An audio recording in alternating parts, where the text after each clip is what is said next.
আসসালামু আলাইকুম ওয়া রাহমাতুল্লাহি ওয়া বারাকাতুহু। আলহামদুলিল্লাহি রাব্বিল আলামিন ওয়াসসালাতু ওয়াসসালামু আলা আশরাফিল আমবিয়া ওয়াল মুরসালিন নবিয়িনা মুহাম্মাদিন ওয়া আলা আলিহি ওয়া আসহাবিহি আজমাইন ওয়া বাদ। সম্মানিত দর্শকবৃন্দ, দূরে ও কাছে যে যেখানে বসে আমাদের অনুষ্ঠান দেখছেন সবাইকে সাদর সম্ভাষণ জানাচ্ছি। দর্শকবৃন্দ, আমরা আলোচনা করছিলাম ইমাম আবু জাফর তাহাবী রাহমাতুল্লাহ রচিত বয়ান ইতিকাদ আহলুস সুন্নাহ ওয়াল জামাআহ, আহলুস সুন্নাহ ওয়াল জামাতের আকীদার বর্ণনা, এই কিতাবটির একটি অংশের ব্যাখ্যা নিয়ে, যেখানে আমাদের ইমাম ইয়মুল আখির, আখিরাতের উপর ঈমানের বিষয়টি আলোচনা করেছেন। আমাদের ইমাম বলেছিলেন ওয়ানুমিনু বিমালাকিল মৌতে আল মুআক্কাল বিকবদে আরওয়াহিল আলামিন, আমরা ঈমান রাখি মালাকুল মউতের উপরে, যিনি জগৎবাসীর অর্থাৎ সৃষ্টিকুলের সবাই রূহ হরণের দায়িত্ব নিযুক্ত প্রাপ্ত। সেখানে আমরা মৃত্যুর বিষয়টি আলোচনা করেছি এবং বলেছিলাম যে একজন মানুষ মৃত্যু তার জন্য অবধারিত, মৃত্যু আসবেই, মৃত্যু থেকে পালানোর কোনো পথ নেই। কোনো মানুষ সেখান থেকে সেই সেই পথ থেকে হারিয়ে যেতে পারবে না। তার মৃত্যু বরণ করতেই হবে, মৃত্যুর স্বাদ তাকে ভক্ষণ করতেই হবে। আল্লাহ তাআলা কোরআনে কারীমে বলেছেন কুল্লু নাফসিন যায়িকাতুল মউত, প্রত্যেকটি আত্মাকেই মৃত্যুর স্বাদ ভক্ষণ করতে হবে। মৃত্যুর এই ভক্ষণ মৃত্যুর স্বাদ যেহেতু ভক্ষণ সবাই করতেই হবে, সেহেতু আমরা বলেছিলাম যে এমন কিছু ভালো কাজ করা দরকার ঈমানদার, যাতে করে তার মৃত্যুটা ভালো অবস্থায় হয়। আর সেখানে সেই বিষয়গুলো আলোচনা করতে গিয়ে আমরা 10টি বিষয় তুলে ধরেছিলাম যেগুলি করলে একজন মানুষের ঈমান তার মৃত্যুটা ভালো অবস্থায় হয়েছে বলে বোঝা যাবে। তার মধ্যে প্রথম বলেছিলাম যে তাওহীদের উপর মৃত্যু, তারপর ইস্তেকামত, দৃঢ় পথ থাকা, তাওবা করা, এই জাতীয় সত্যবাদীদের সাথে থাকা, সত্যতা অবলম্বন করা এবং আল্লাহ তাআলার উপর সন্তুষ্টি থাকা সবসময় এবং দুনিয়া বিমুখ থাকা, এগুলি সবই আলোচনা আমরা করেছি। যে আল্লাহ তাআলা দোয়া করা বেশি বেশি করে, যেন আল্লাহ তাআলা তাকে সুন্দর জীবন যাপন করে আখিরাতমুখী তার মধ্যে তৈরি করে দেন। এই জাতীয় দোয়াগুলো করার জন্য আমরা বলেছিলাম যে এগুলোর মাধ্যমে একজন ঈমানদারের ঈমান যে তার যে দুনিয়া থেকে যাওয়ার উত্তম অবস্থায় দুনিয়া থেকে চলে যাচ্ছে, সেটা তার প্রমাণ পাওয়া যাবে। এরপর আমরা সবশেষে বলেছিলাম যে আসলে সবশেষে আরও একটি বড় জিনিস হচ্ছে, সেটা হচ্ছে একটি মানুষ বেশ কিছু তার কিছু আলামত আছে যে একজন মানুষ আসলে যে ভালো অবস্থায় দুনিয়া থেকে যাচ্ছে এবং তার উত্তম পরিসমাপ্তি ঘটছে দুনিয়ার জীবনের, সেটার কিছু আলামত আছে। তার মধ্যে এক আলামত হচ্ছে একটি বড় আলামত হচ্ছে শেষে লা ইলাহা ইল্লাল্লাহ বলতে পারা, জীবনের শেষ মুহূর্তে লা ইলাহা ইল্লাল্লাহ। কারণ রাসূলুল্লাহ সাল্লাল্লাহু আলাইহি ওয়াসাল্লাম মান কানা আখিরু কালামি লা ইলাহা ইল্লাল্লাহ দাখালাল জান্নাহ, যে যার সর্বশেষ কালাম হবে লা ইলাহা ইল্লাল্লাহ, কত বাক্য হবে লা ইলাহা ইল্লাল্লাহ, দাখালাল জান্নাতে প্রবেশ করবে। লা ইলাহা অর্থ সহ বুঝে আল্লাহ ছাড়া কোনো ইলাহ নেই, এটা সত্য কথা। তার কোনো মাবুদ নেই, আল্লাহ ছাড়া কারো ইবাদত সে করেনি, একমাত্র তাওহীদ প্রতিষ্ঠা করে চলে গেছে। সেই ব্যক্তির উত্তম পরিসমাপ্তি ঘটবে। অনুরূপভাবে অন্য একটি আলামত, অন্য যে সমস্ত আলামত আছে উত্তম পরিসমাপ্তি, তার মধ্যে একটি হচ্ছে যে মানুষের কপালের ঘামের মাধ্যমে তার মৃত্যু ঘটা, অর্থাৎ তার জীবনের পরিসমাপ্তি ঘটেছে সামান্য কষ্টের মাধ্যমে, যাতে কপালের ঘাম দিয়ে গেছে এই কষ্টে। অনুরূপভাবে শুক্রবারে মারা যাওয়ার পরে হাদিসে এসেছে অনুরূপ আল্লাহর রাস্তায় মৃত্যুবরণ করা, অনুরূপভাবে আল্লাহর রাস্তায় যুদ্ধ করার সময় যুদ্ধ করা অবস্থায় মারা যাওয়া, অনুরূপভাবে আল মউত বিত্তাউন অর্থাৎ মহামারীতে মারা যাওয়া, অনুরূপভাবে পেটের পীড়ায় মারা যাওয়া, অনুরূপভাবে ডুবে মারা যাওয়া, অনুরূপভাবে কোনো কিছু পড়ে মারা যাওয়া অর্থাৎ চাপা পড়ে মারা যাওয়া, এবং আল্লাহর দ্বীন এবং নিজের সম্পদ এবং নফসের হেফাজত করার স্বার্থে যখন যুদ্ধ করে মারা যাবে কেউ, এগুলি প্রতিরোধ করতে গিয়ে মারা যাবে। অনুরূপভাবে কোনো মহিলা তার সন্তানসহ নেফাসে যদি মারা যায়, অর্থাৎ সন্তানের যেই সন্তান প্রসূতিজনিত কারণে যদি মারা যায়। অনুরূপভাবে আল্লাহর রাস্তায় মোরাবেত, আল্লাহর রাস্তায় সে পাহারাদার হিসেবে, ইসলামী রাষ্ট্রের সীমান্ত পাহারাদার হিসেবে মারা যায়, ভালো নেক আমল করা অবস্থায় মারা যায়। এই সবই কিন্তু একজন ঈমানদারের সুলক্ষণ বলে বিবেচিত হবে যে তিনি ভালো অবস্থায় মারা গেছেন এবং দুনিয়ার জীবনের উত্তম পরিসমাপ্তি ঘটেছে। আমরা সবসময় বলেছিলাম যে উত্তম পরিসমাপ্তির সাথে সাথে সবসময় চিন্তা করতে হবে যেন খারাপ পরিসমাপ্তি না ঘটে। ঈমানদার সবসময় চিন্তা করবে তার খারাপ পরিসমাপ্তি যেন না ঘটে। খারাপ পরিসমাপ্তির কিছু কারণ আছে, সেই কারণগুলো আজকে আমরা আলোচনা করতে চাচ্ছি। প্রথম যে কারণটি খারাপ পরিসমাপ্তি, সেটা হচ্ছে আল ফাসাদ ফিল ইতিকাদ, বিশ্বাসে বিভ্রান্তি নিয়ে যদি কেউ মারা যায়, তার খারাপ পরিসমাপ্তি হয়েছে বলে মনে করতে হবে। কারণ কোরআনে কারিমে আল্লাহ তাআলা বলে দিয়েছেন, ওয়াবাদা লাহুম মিনাল্লাহি মা লাম ইয়াকুনু ইয়াহতাসিবুন, তারা যা ধারণা করেনি এই কাফেররা সেটা তাদের জন্য স্পষ্ট হয়ে পড়বে। অর্থাৎ সেই সময়ে তারা পালাতে থাকবে, তারা চোখ বন্ধ করতে থাকবে, তারা বিভিন্নভাবে যখন দেখতে পাবে যে মালাইকাতুল আযাবে ফেরেশতারা আসছে, তখন তার শোক দুনিয়া সংকুচিত হয়ে যাবে, কিন্তু সে পালানোর জায়গা পাবে না, তার মৃত্যু অবধারিত। এই জন্য খারাপ আকীদা যারা আছে, যারা তাওহীদের উপর ছিল না, যাদের সারাটা জীবন শিরকের উপর কেটেছে, অথবা যারা শিরকের উপর মারা যাচ্ছে, অথবা যার বিদআতের উপরে যাদের জীবন তুলে ধরে জীবনের পরিসমাপ্তি ঘটেছে, এরা সবাই খারাপ আকীদা নিয়ে দুনিয়া থেকে যাচ্ছে। এবং এই অবস্থায় যদি কেউ মারা যায়, সেটা তার জন্য খারাপ পরিণতি ডেকে নিয়ে আসবে। এবং খারাপ পরিণতি একটি বড় কারণ হচ্ছে এই খারাপ আকীদা থাকা। কোনো মানুষের মধ্যে খারাপ আকীদা থাকা, এটা খারাপ পরিণতি, মৃত্যুর সময় খারাপ পরিণতি একটা বড় কারণ। এই জন্য আমরা আকীদার বিষয়ে বেশি গুরুত্ব দিয়ে থাকি, যে আকীদা যদি ঠিক থাকে, আল্লাহ তাআলা এর মাধ্যমে মৃত্যুর সময় তাকে সহযোগিতা করবে, মৃত্যুর পরেও সহযোগিতা করবে, জান্নাতে সবার আগে যাবে। আকীদার বিষয়টি সবচেয়ে বেশি গুরুত্বপূর্ণ। এই জন্য এই কথাটাই আমরা বারবার এই জন্য আকীদার বিষয়টি আমরা আলোচনা করি এবং আজকের বিষয়টি বিস্তারিত আলোচনা করছি। কখনো যেন কোনো খারাপ আকীদা ঈমানদারের মধ্যে না ঢুকে, সবসময় সেভাবে পাহারা বসাতে হবে, চিন্তা করতে হবে যে আমার মধ্যে যেন কোনো খারাপ আকীদা না থাকে। খারাপ আকীদা থাকলে তার মৃত্যুর সময় সেটা তার জন্য বিপদ ডেকে আনবে, সে উত্তম পরিণতির সাথে মারা যেতে পারবে না, তার জীবনের শেষ হবে খুব খারাপ অবস্থায়। এই জন্য আল্লাহ তাআলা কোরআনে কারীম বলেছেন, কুল হাল নুনাব্বিউকুম বিল আখসারিনা আমালা, হ্যাঁ বলুন হে নবী, যে আমরা কি তোমাদেরকে জানিয়ে দেব না যে বিল আখসারিনা আমালা, তাদের জীবনের সবচেয়ে আমলের দিক থেকে ক্ষতিগ্রস্ত যারা, তাদের সম্পর্কে আল্লাযিনা দাল্লা সাইয়ুম ফিল হায়াতিদ দুনিয়া, তারা তাদের সারা জীবনের প্রচেষ্টা খুইয়ে বসেছে, নষ্ট করে বসেছে। অহম ইয়াহসাবুনা আন্নাহুম ইউহসিনুনা সুনআ, অথচ তারা মনে করছে তারা কতই না উত্তম আমল করছে। এরা কারা? এরা হচ্ছে ওই ব্যক্তি, যে ব্যক্তি অনেক অনেক নেক আমল করেছে, কিন্তু তার মধ্যে শিরক আছে, তার কোনো কাজে লাগবে না। একটা মানুষ সারা রাত ধরে ইবাদত করলো কিন্তু তাওহীদে তার সমস্যা আছে, তার কিন্তু কোনো আমল কাজে লাগবে না। একটি মানুষ সারা রাত ধরে তাহাজ্জুদ করেছে, সারাদিন রোজা রেখেছে, অর্থাৎ সে রোজা রাখে, তাহাজ্জুদ আদায় করে, ইত্যাদি করে, কিন্তু তার আকীদার মধ্যে সমস্যা।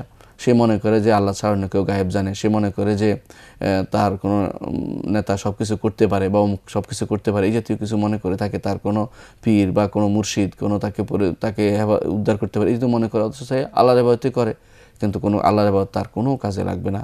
কারণ আল্লাহ তাআলা এই জন্য বলেছেন, কুল হাল নুনাব্বিউকুম বিল আখসারিনা আমালা, যে খাসারা, তাদের জীবনটা পুরোটাই আমলের দিক থেকে তারা ব্যর্থতায় পর্যবেসিত হবে, কোনো কাজে লাগবে না।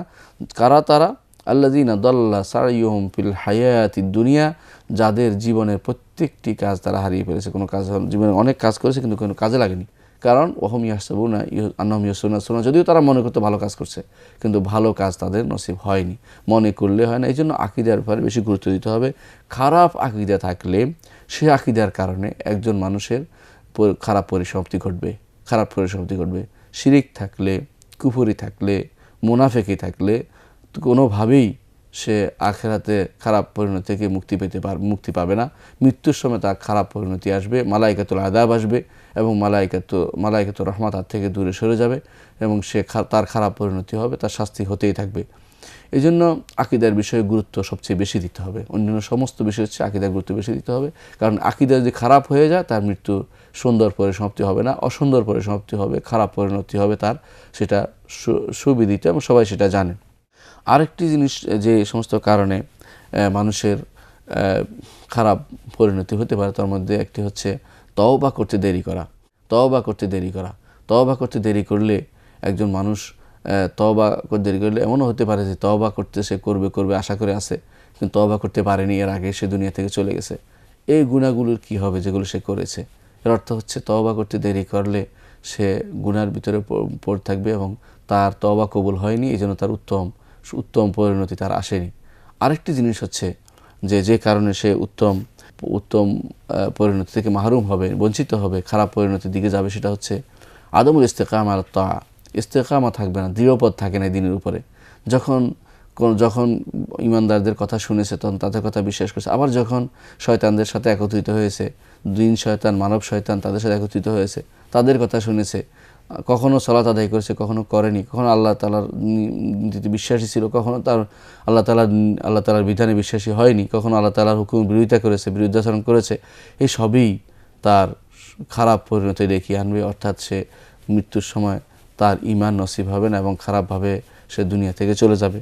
এই জন্য বেশি বেশি করে ইস্তেকামতের ব্যাপারে প্রচেষ্টা চালাতে হবে, খারাপ পরিণতি থেকে বেঁচে থাকতে হবে। আরেকটি কারণ মানুষকে খারাপ পরিণতির দিকে নিয়ে যাবে মৃত্যুর সময়, তা হচ্ছে তুলুল আমল, বেশি বেশি আশা। দুনিয়ার বুকে আশা করতে হবে অতটুকু যতটুকু সে ভোগ করতে পারবে। দুনিয়ার বুকে আশা এত করা উচিত নয় যা সে কোনো দিন ভোগ করতে পারবে না। একটা মানুষের কতটুকু জায়গা দরকার, কতটুকু টাকা দরকার, কত টাকা দরকার তার, অথচ সে আশা করে আছে, মানুষের জায়গা দখল করছে, লক্ষ লক্ষ লক্ষ লক্ষ টাকা রেখে মানুষের টাকা হরণ করেছে, হাজার হাজার বিঘা সে মানুষের বক্ষণ করেছে, নিয়ে গেছে, অনেক সম্পদ নিয়ে সে দুনিয়া বাদশাহী করতে চেয়েছে। এই যে লম্বা আশা, এই আশাগুলো কিন্তু তার জন্য মৃত্যুর সময় খারাপ পরিণতির কারণ হয়ে দাঁড়াবে। অনুরূপভাবে দুনিয়ার প্রতি বেশি ভালোবাসা, হুব্বুদ দুনিয়া, দুনিয়ার প্রতি বেশি ভালোবাসা, এটাও তার খারাপ পরিণতি, যে কোনো মানুষের খারাপ পরিণতির কারণ হয়ে দাঁড়াবে। অনুরূপভাবে খারাপ লোকদের সাথে থাকাও খারাপ পরিণতির কারণ হবে, খারাপ পরিণতির কারণ হবে। আমরা সেই ঘটনাটি জানি যে খারাপ লোকদের সাথে থাকার কারণে যার তওবা কবুল হচ্ছিল না, কিন্তু যখন ভালো লোকদের দিকে যাচ্ছিল তখন তার তওবা কবুল হয়েছিল, কারণ ভালো লোকদের সাথে থাকা এটা একটা ফল। এই জন্য দুনিয়ার বুকে যে যার সাথে থাকে তার দ্বারা প্রভাবিত হয়। এই জন্য এই প্রভাবিত হওয়ার কারণে হয়তো এই খারাপ লোকদের থাকার কারণে হয়তো মৃত্যুর সময় তার খারাপ পরিণতি হয়, ভালো পরিণতি তার লক্ষ্য করা যাবে না। অনুরূপভাবে খারাপ পরিণতির আরেকটি বড় কারণ হচ্ছে বাহ্যিক এবং অভ্যন্তরীণভাবে ভিন্ন ভিন্ন হওয়া। বাইরে দেখানো একরকম, ভিন্ন আরেক রকম দেখানো। এই জন্য হাদিসে আসছে রাসূলুল্লাহ সাল্লাল্লাহু আলাইহি ওয়াসাল্লাম বলেছেন, একটি মানুষ ভালো কাজ করতে থাকবে এমনকি যখন মৃত্যুর কিছু বাকি থাকবে, অল্প কিছু সময় বাকি থাকবে, এমন সময় তার মধ্যে এবং জান্নাতের মধ্যে বাহ্যিক দৃষ্টিতে যে এক বিগত বাকি আছে, এমন সময় তার খারাপ পরিণতি এসে তার সামনে আসবে এবং খারাপ কোনো কাজ করবে এবং তার মধ্যে তার মৃত্যু হবে এবং তার খারাপ পরিণতি হবে। এটা কী জন্য? কারণ তার প্রকাশ্য অন্তর এবং বাইরের কাজগুলি ভিন্ন ছিল। সে মানুষের দৃষ্টিতে সে ভালো কাজ করেছে, আল্লাহর দৃষ্টিতে ভালো কাজ করলে আল্লাহ তাআলা কখনো কাউকে বঞ্চিত করেন না। অর্থাৎ আল্লাহ সত্যি যদি ভালো কাজ করতো, মৃত্যুর সময় সে ভালো কাজ করতে পারতো এবং তার ঈমান নসিব হতো, তার জান্নাত নসিব হতো, তার ভালো পরিণতি হতো। কিন্তু যে ব্যক্তি দুনিয়ার বুকে মানুষের দৃষ্টিতে অনেক অনেক ভালো কাজ করেছে কিন্তু আসলে সে ভালো কাজ করেনি মন থেকে, সেগুলো সর্বশেষ পরিণতি হবে, সর্বশেষ সে এমন একটি কাজ করে মারা যাবে যে কাজটি তার জন্য কঠিন, সবার সামনে প্রমাণ করে দিবে যে লোকটি আসলে ভালো মানুষ ছিল না এবং জাহান্নামের কাজ করে সে মারা গেছে। অনুরূপভাবে দুনিয়ার বুকে হয়তো অনেক মানুষ সম্পর্কে মানুষ জানে না, তাকে খারাপ জানতো, কিন্তু ভালো কাজ করে সব পরিসমাপ্তি হবে তার ভালো। এটাও হাদিসে রাসূলুল্লাহ সাল্লাল্লাহু আলাইহি ওয়াসাল্লাম বলেছেন যে তার মধ্যে এবং জাহান্নামের মধ্যে হয়তো বা মানুষের দৃষ্টি দেখা যাচ্ছে যে এক বিগত বাকি আছে, এমন সময় তার তাকদীর আসবে, তাকে ভালো কাজ করায় তা দেখাই দিবে যে সে আসলে ভালো লোক ছিল এবং তাকে জান্নাতের পথে নিয়ে যাবে। এটাও হাদিসে আসছে। এর অর্থ হচ্ছে যে প্রকাশ্য এবং বাইরে এবং ভিতর একরকম হতে হবে একজন মানুষের বাইরে এবং ভিতর যদি একরকম হয়, সেটা অর্থাৎ যদি ভালো হয় ভিতর বাহির, তাহলে তার জন্য সেটা উত্তম পরিণতি ডেকে আনবে। আর যদি কোনো বাইরে সে বেশ ভালো অবস্থান দেখায় অথচ ভিতরে তার অবস্থান খারাপ, তার আকীদা খারাপ, বিশ্বাস খারাপ, তার কর্মকাণ্ড খারাপ এরকম হয়, তো তার জন্য শেষ পরিণতি খুব খারাপ হবে এবং খারাপ পরিণতি সেটা ডেকে নিয়ে আসবে। অনুরূপভাবে আল্লাহ ছাড়া অন্য কারোর সাথে যদি কেউ সম্পৃক্ত হয়, আর তাআল্লুকু বিগাইরিল্লাহ, আল্লাহ ছাড়া অন্য কারোর সাথে সম্পৃক্ত হওয়া, এটাও কিন্তু আর খারাপ পরিণতি ডেকে আনবে। একজন মানুষ সবসময় আল্লাহর সাথে সম্পৃক্ত থাকবে। ঈমানদার সবসময় চাইবে যে তার মৃত্যুর সময় পর্যন্ত যে আল্লাহর সাথে সম্পৃক্ত থাকবে, আল্লাহ তাআলার উপর ভরসা রাখবে, আল্লাহ তাআলার কাছেই তার সব কিছু চাইবে। তাহলে এটা যদি সে করতে পারে তাহলে তার উত্তম পরিণতি হবে। আর সেটা যদি না করে, অন্য কারোর সাথে নিজেকে সম্পৃক্ত করে নেয়, কোনো পীর, কোনো বুজুর্গ অথবা কোনো ব্যক্তি অথবা কোনো সম্পদ ইত্যাদি, অথবা কোনো অন্য যে সমস্ত জিনিস দিন থেকে তাকে বিমুখ করে এমন কিছুর সাথে সম্পৃক্ত করে নেবে, তাহলে তার সেটা উত্তম পরিণতি না হয়ে খারাপ পরিণতির দিকে তাকে নিয়ে যাবে। আর যে সমস্ত কাজ তাকে খারাপ পরিণতির দিকে নিয়ে যায় তার মধ্যে আরেকটি হচ্ছে আল্লাহ সম্পর্কে খারাপ ধারণা করা। আল্লাহ সম্পর্কে খারাপ ধারণা করা কখনো জায়েজ নেই। আল্লাহ সম্পর্কে খারাপ ধারণা কখনো জায়েজ নেই। একটা সময় আসে ইমানদার সবসময় ভয়ে থাকে, ভীত হওয়া অর্থ এই নয় যে খারাপ ধারণা করবে, ইমানদার সবসময় ভয় থাকে, কিন্তু মৃত্যুর সময় তাকে আল্লাহ সম্পর্কে ভালো ধারণা করতে হবে। এই সময়ে খারাপ ধারণা করা আরও বেশি খারাপ, অর্থাৎ মৃত্যুর সময় কেউ যদি আল্লাহ সম্পর্কে খারাপ ধারণা করে আল্লাহ তাআলা তার সম্পর্কে ভালো কিছু দেখে দেন না। রাসূলুল্লাহ সাল্লাল্লাহু আলাইহি ওয়াসাল্লাম বলেছেন, হাদিসে কুদসিতে এসেছে, আল্লাহ তাআলা বলেছেন, আনা ইনদা যান্নি আবদি বি, আমি আমার বান্দা আমার ধারণার আমার সম্পর্কে ধারণা করে সেটার নিকটে, অর্থাৎ আমার বান্দা, হাদিসে বলা হয়েছে সেটাও যে আমার বান্দা আমার সম্পর্কে যেটা ধারণা করে আমি সেটা তাকে দেই। সে যদি মনে করে আল্লাহ আমাকে, যেহেতু আমি জীবনের শেষ মুহূর্তে এসেছি, আল্লাহ তাআলা আমাকে ক্ষমা করে দিবেন, আল্লাহ তাআলা তাকে ক্ষমা করে দেন। হাদিসে রাসূলুল্লাহ সাল্লাল্লাহু আলাইহি ওয়াসাল্লাম বলেছেন, তিনি একজন দেখা করতে গেলেন মৃত্যুর সময়, তখন একজন লোককে এক লোকের সাথে দেখা করতে গেলেন, তখন তারা জিজ্ঞাসা করলেন যে তুমি নিজেকে কেমন পেয়েছো? তিনি বললেন যে ইয়া রাসূলুল্লাহ, আমি ভয় হয় আবার আমার আশা হয় এটা যে আল্লাহ তাআলা আমাকে ক্ষমা করে দিবেন। রাসূলুল্লাহ সাল্লাল্লাহু আলাইহি ওয়াসাল্লাম বললেন যে এই মুহূর্তে, যেই মুহূর্তে মৃত্যুর সময়ে যদি কারো আল্লাহ সম্পর্কে ভালো ধারণা হয় আল্লাহ তাআলা তাকে তার ধারণা অনুসারে দান করেন, ধারণার কাছে থাকেন, অর্থাৎ তাকে ক্ষমা করে দিবেন। সুতরাং ঈমানদার মাত্রেই আল্লাহ সম্পর্কে ভালো ধারণা রাখবে, খারাপ ধারণা কখনো রাখবে না। মৃত্যুর সময় তার ধারণা প্রবল হবে যে আমি অবশ্যই আল্লাহ তাআলা আমাকে ক্ষমা করবেন, আমি আশা করি আল্লাহ তাআলা আমার গুনাহগুলি ক্ষমা করে দেবেন, আমাকে জান্নাত দিবেন, আমার উত্তম পরিণতি দিবেন, আমাকে কবর আযাব থেকে মাফ করবেন, ইত্যাদি ইত্যাদি ভালো ধারণাগুলি সে করতে থাকবে। খারাপ ধারণা করলে মৃত্যুর সময় তার খারাপ ধারণা সে পাবে। সে যদি মনে করে খারাপ আল্লাহ সম্পর্কে আল্লাহ তাকে ক্ষমা করবেন না, তাহলে আল্লাহ তাআলা তো ক্ষমা করবেন না। এই জন্য ঈমানদার সবসময় খারাপ পরিণতি দিকে না যাওয়ার ব্যাপারে সাবধান থাকতে হবে, যাতে সবসময় আল্লাহ সম্পর্কে ভালো ধারণা রাখে। কিন্তু কেউ যদি আল্লাহ সম্পর্কে খারাপ ধারণা রাখে তাহলে সেটা তার খারাপ পরিণতির একটি কারণ। আর খারাপ পরিণতির আরেকটি কারণ হচ্ছে গুনাহ বারবার করতে থাকা, কোনো তওবা না করে বারবার গুনাহ করতে, ছোটো গুনাহকে বারবার করা, বড় কবিরা গুনাহকে বারবার করা এবং গুনার মধ্যে প্রসিদ্ধি লাভ করা, গুনার মধ্যে প্রসিদ্ধি লাভ করা, এটা কিন্তু একটি খারাপ পরিণতির একটি কারণ। ইসরার আলা সগীরা, ছোটো গুনাহকে বারবার করা, বড় গুনাহকে থেকে তওবা না করা, এগুলি খারাপ পরিণতির একটি কারণ। খারাপ পরিণতির আরেকটি কারণ হচ্ছে আখিরাতকে ভুলে যাওয়া। অনেক মানুষ আছে দুনিয়ার জীবনে যারা আখিরাতকে ভুলে গেছে, আল্লাহর সামনে দাঁড়াতে হবে সেটা ভুলে যাচ্ছে, সেগুলি খারাপ পরিণতির কারণ। আরেকটি কারণ হচ্ছে মৃত্যুর কথা স্মরণ না হওয়া আর মৃত্যুর কথা স্মরণ না করা। আমরা আগে বলেছিলাম মৃত্যুর কথা স্মরণ হওয়া এটা কিন্তু ভালো পরিণতির একটি কারণ, আর মৃত্যুর কথা স্মরণ না হওয়া খারাপ পরিণতির একটি কারণ। আরেকটি খারাপ পরিণতির কারণ হচ্ছে সেটা হচ্ছে জুলুম। মানুষের জুলুম করলে সেই জুলুমের কারণে অনেক সময় তার পরিণতি খারাপ হয়। কারণ রাসূলুল্লাহ সাল্লাল্লাহু আলাইহি ওয়াসাল্লাম বলেছেন, আয-যুলমু যুলুমাতুন ইয়াউমাল কিয়ামা, কিয়ামতের দিন জুলুমা অন্ধকার নিয়ে আসবে। সেই জন্য ঈমানদার মাত্রেই সবসময় চিন্তা করবে যে আমি খারাপ পরিণতি থেকে বাঁচব, ভালো পরিণতির দিকে যাব।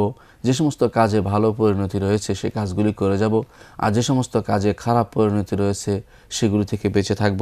ঈমানদার সবসময় এই দুটি কাজে সবসময় ব্রতী থাকবে, এর থেকে সে বাইরে যাবে না। দর্শক বিন্দু, আমরা আলোচনা করছিলাম যে কিভাবে একজন ঈমানদার ভালো পরিণতির দিকে যেতে পারে এবং খারাপ পরিণতি কীভাবে বাঁচতে পারে সেটা আমরা আলোচনা করছিলাম।